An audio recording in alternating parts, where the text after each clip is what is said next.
Hello friends, எல்லோரும் எப்படி இருக்கீங்க? இன்றைக்கி நம்ம வீடியோவில் கேரட்டை வச்சு நல்லா ஒரு சூப்பரான ஸ்வீட் ரெசிபி நம்ம பண்ண போகிறோம். கேரட் தேங்காய் இருந்தால் போதும், டக்குன்னு எல்லாருக்கும் ரொம்ப பிடிக்கக்கூடிய வகையில் ஒரு அட்டகாசமான ஸ்வீட் ரெசிபி நம்ம செஞ்சிடலாம். ரொம்பவே சூப்பராக இருக்கும் இந்த ஸ்நாக் சாப்பிட்றதுக்கு. செய்கிறதும் பார்த்திங்கன்னா ரொம்ப ஈஸி தான், சீக்கிரமாக செஞ்சிடலாம்.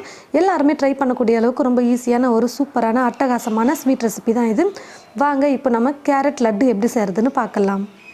ஸ்டவ்வை பற்ற வச்சுக்கிட்டு ஸ்டவ் மேலே ஒரு கடாய் வச்சுருக்கேன். கடாய் நல்லா சூடு ஏறினதுக்கப்புறமா 2 ஸ்பூன் அளவுக்கு நெய் சேர்த்துக்கிறேன். நெய் நல்லா உருகுனதுக்கப்புறமா 2 கப் அளவுக்கு கேரட்டை துருவி எடுத்து வச்சுருக்க அதை சேர்த்துக்க போகிறேன். நீங்கள் எந்த கப்பில் கேரட் அளந்து எடுக்கிறீங்களோ அதே கப்பில் மற்ற பொருளையும் எடுத்துக்கோங்க. ஸ்டவ்வை மீடியம் ஃப்ளேமில் வச்சுக்கிட்டு ஒரு 10 நிமிஷத்துக்கு கேரட்டை நல்லா வதக்கிக்கலாம்.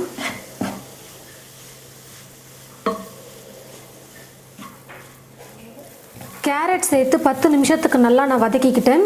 இப்போ இது கூட 1/2 கப் அளவுக்கு பால் சேர்த்துக்க போகிறேன். பாலில் கொஞ்சம் கூட தண்ணியை சேர்க்காம நல்லா திக்காக காய வச்சு எடுத்து வச்சுருக்கேன். 1/2 கப் பால் சேர்த்துக்கிறேன்.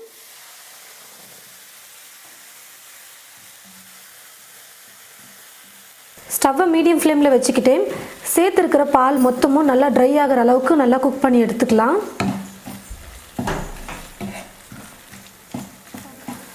பால் சேர்த்ததுக்கப்புறமா ஒரு 4-5 நிமிஷமாவது நம்ம குக் பண்ணாதான் சேர்த்துருந்த பால் முழுக்க நல்லா ட்ரை ஆகிட்டு வரும். இப்போ இது கூட 1/2 கப் அளவுக்கு தேங்காவை நான் துருவி எடுத்து வச்சுருக்கேன். அதாவது நீங்கள் காய் துருவுறதுல துருவியும் எடுத்துக்கலாம். நான் இப்போது மிக்சியில் சின்ன சின்னதாக தேங்காவை கட் பண்ணி போட்டு அரைச்சி எடுத்து வச்சுருக்கேன். 1/2 கப் அளவுக்கு சேர்த்துக்கிறேன். தேங்காவை சேர்த்துட்டு ஸ்டவ்வை ஃபுல்லாக வச்சுட்டு ஒரு 2 நிமிஷம் நான் குக் பண்ணிக்க போகிறேன். தேங்காவை சேர்த்து நல்லா வதக்குனதுக்கப்புறமா இது கூட சர்க்கரையை சேர்த்துக்க போகிறேன்.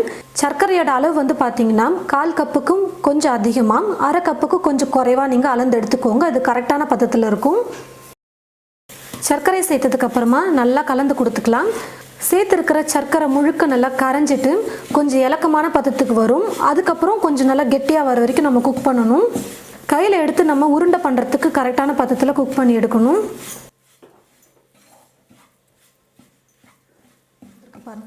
பாருங்கள் ஃப்ரெண்ட்ஸ், சர்க்கரை நல்லா கரைஞ்சி ஓரளவுக்கு நல்லா கெட்டி ஆகிட்டு வந்திருக்கு. இன்னும் நல்லா கெட்டி ஆகணும். அப்போ தான் நமக்கு உருண்டை பிடிக்கிறதுக்கு கரெக்டாக இருக்கும். இன்னும் கொஞ்சம் நேரம் நல்லா கெட்டியாக வர வரைக்கும் குக் பண்ணிக்கலாம். ஒரு பக்கம் ஸ்டவ்வில் கேரட் குக் ஆகிட்டே இருக்கட்டும். இன்னொரு பக்கம் ஸ்டவ்வில் நான் முந்திரி திராட்சை வறுத்து எடுத்துக்க போகிறேன். ஒரு பேனில் 1 ஸ்பூன் அப்படி இல்லைனா 1.5 ஸ்பூன் அளவுக்கு நெய் சேர்த்துக்கோங்க.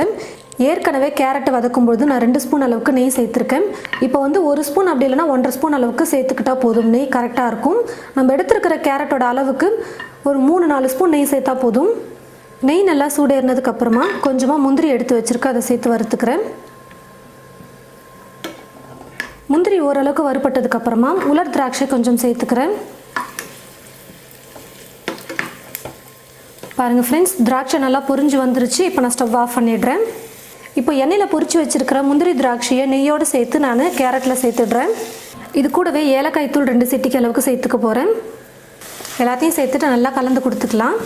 நல்லா கெட்டி ஆகிட்டு வரணும். கையில் எடுத்து உருண்டை பிடிக்கிற அளவுக்கு அது வரைக்கும் நல்லா குக் பண்ணிக்கலாம்.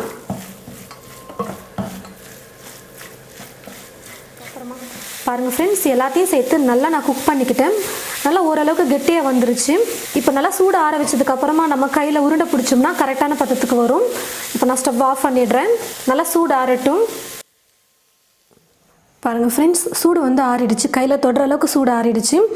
ரொம்பவும் சூடு குறையணும் இல்லை, கொஞ்சம் ஓரளவுக்கு கையில் தொடுற அளவுக்கு சூடு குறைஞ்சா போதும். கொஞ்சம் மிதமான சூட்லேயே நம்ம உருண்டை பண்ணிக்கலாம். அப்போ நல்லா ஈஸியாக உருண்டை பண்ண முடியும். உங்களுக்கு லட்டு எந்த சைஸில் வேணுமோ அந்த சைஸுக்கு கொஞ்சம் கொஞ்சமாக எடுத்து உருண்டை பண்ணிக்கோங்க. இதுக்கு மேலே முந்திரி திராட்சை தெரிகிற மாதிரி வச்சுக்கிட்டிங்கன்னா இன்னும் நல்லாயிருக்கும் பார்க்குறதுக்கு. நம்ம நெய்யெல்லாம் நிறையா சேர்த்துருக்கிறதுனால நெய்யெல்லாம் எக்ஸ்ட்ரா தொட்டுக்கவே வேணாம். அப்படியே நம்ம உருண்டை பண்ணிக்கலாம். நல்லா கரெக்டான பதத்துக்கு கெட்டியாக வந்திருக்கு பாருங்கள் லட்டு. ரொம்ப இலக்கமாக இருந்துச்சுன்னா நம்மளால் உருண்டை பிடிக்க முடியாது. ஒரு மாதிரி கொல கொலன்னு இருக்கும் லட்டு. நல்லா கெட்டியாக வர வரைக்கும் குக் பண்ணி எடுத்துக்கோங்க. இந்த மாதிரி மேலே முந்திரி திராட்சை இருக்கிற மாதிரி வச்சு நம்ம உருண்டை பண்ணோம்னா பார்க்கவே அவ்வளோ அழகாக இருக்கும். நல்லா நைஸாக நான் உருட்டி எடுத்துக்கிட்டேன். இப்போ இது மாதிரி ரெடி பண்ணி ஒரு பிளேட்டில் எடுத்து வச்சுக்கலாம். பாருங்கள் ஃப்ரெண்ட்ஸ், கேரட் லட்டு ரெடி பண்ணியாச்சு. நம்ம கேரட் கூட தேங்காவையும் சேர்த்து செஞ்சுருக்கிறதுனால சாப்பிடவே அவ்வளோ சூப்பராக இருக்கும் இந்த லட்டு. நான் வந்து 250 மில்லி கப்பில் வந்து 2 கப் அளவுக்கு கேரட் வந்து லேசாக அப்படியே அளந்து எடுத்துக்கிட்டேன். ரொம்ப அழுத்தம் கொடுத்தெல்லாம் அளந்து எடுத்துக்கல. நான் எடுத்திருந்த கேரட்டுக்கு பார்த்தீங்கன்னா 7 லட்டு வந்திருக்கு. ரொம்ப அதிகமாக செய்ய வேணாம், நம்ம செஞ்சு ஸ்டோர் பண்ணிக்க வேணாம். அப்பப்போ நமக்கு தேவைப்படும் போது சாப்பிடணும்னு ஆசைப்படும் போது கொஞ்சமாக கேரட்டை வச்சு நம்ம லட்டு செஞ்சுக்கலாம். நீங்கள் சர்க்கரைக்கு பதிலாக நாட்டு சர்க்கரை சேர்த்துக்கலாம், அப்படி இல்லைனா வெல்லத்தை கூட நீங்கள் துருவிட்டு சேர்த்துக்கலாம். ரொம்பவே டேஸ்டியாக சூப்பராக எல்லாருக்கும் பிடிக்கக்கூடிய வகையில் இந்த லட்டு இருக்கும். கண்டிப்பாக நீங்கள் உங்களுடைய வீட்டில் இது போல் கேரட் லட்டு செஞ்சு பாருங்கள். செஞ்சு பார்த்துட்டு எப்படி இருக்குன்னு மறக்காமல் கமெண்ட் பாக்ஸில் வந்து கமெண்ட் பண்ணுங்கள். இந்த வீடியோவை மற்றவங்களுக்கும் ஷேர் பண்ணுங்கள். இது போல் நிறைய ரெசிபீஸ் பார்க்க தமிழ் ஃபுட் மசாலா சேனலை மறக்காமல் சப்ஸ்கிரைப் பண்ணிக்கோங்க.